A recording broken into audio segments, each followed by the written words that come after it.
Hey guys, it's Tillin here, and today I'm going to go through a couple of key points around cyber risk management best practice and also some preventative measures you can put in place into your organization.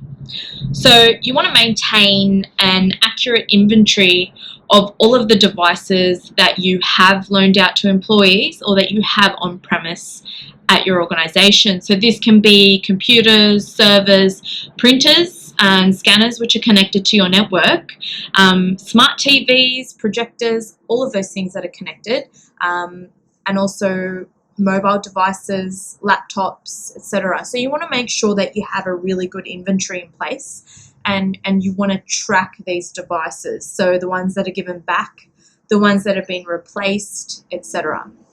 You want to implement network segmentation and firewalls. This is an obvious one, and a lot of organizations have already got this in place. And if you don't, then it's something to think about, or if you want to improve it, there's always ways to improve it. You want to run organization-wide exercises. This is important, and a lot of the larger size organizations are already doing this, and it's something anyone can consider doing. It's a very cost-effective approach. So, for example, you can send a test phishing email, just one sent internally to all of your staff to see who actually clicks on the bait. This will give you some sort of an understanding of where the awareness lies and the culture lies for your cyber risk in your organization. And then this will give you kind of like a good way to assess that, and also to see what needs to be done internally to improve the culture.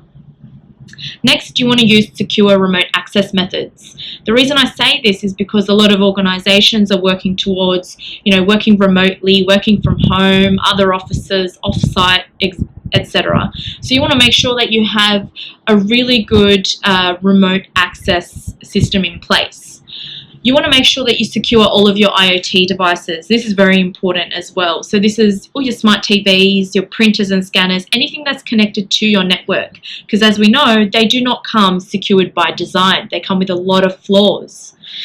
Next is you want to establish role-based access to systems. And this can be done really well, or it can be done really poorly in some organizations, depending on which application or software you're looking at within your organization. So make sure these are reviewed and it's done correctly. So you want to raise awareness for password control as well. This goes the same for sharing and changing of passwords. So you want to give some guidelines, some good examples, and why it's important. Another thing is you want to always implement the latest software security patches, because when you do fall behind on these patches, it opens vulnerabilities to hackers, and that's how they get in. Next is you want to develop and enforce specific policies around BYOD devices. This is very important.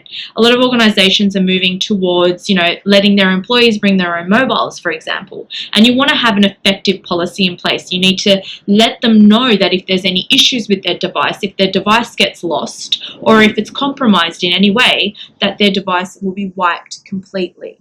So that's all, guys. Let me know if you have any questions or if you want me to cover anything in specific. Cheers, guys. Have a good weekend.